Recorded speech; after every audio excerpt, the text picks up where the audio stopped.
Kita nak test satu lagi mecha series daripada Wacom VB06.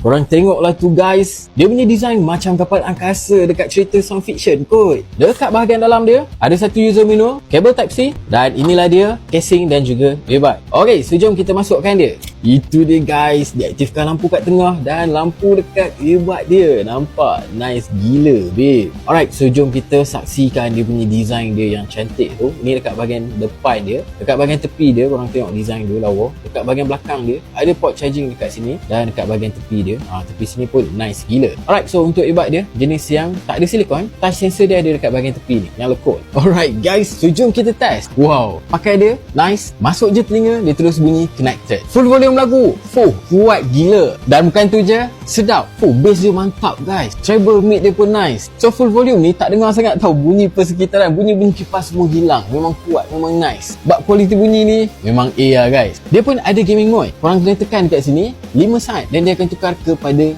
game mode. Kita dah pun test dia punya latency untuk gaming. Latency dia lebih kurang 70 millisecond. Sangat best untuk nak main game, tak ada delay lagi. Untuk mic pula kita dah pun test, korang boleh tengok dia punya graph dekat situ. Mic dia slow sikit tapi dia jelas. Mic yang paling kuat adalah mic di sebelah kiri. So kalau korang nak cakap jelas, korang keluarkanlah dia dan cakap dekat depan mulut macam ni, memang jelas kau-kau. So korang dengar sendiri dia punya mic. Test mic daripada earbud Mecha Wacom. So mic dia jelas kan, tapi dia slow sikit. So guys, siapa yang berminat Mecha series VB06 ni boleh check out terus dekat bike kuning di bawah.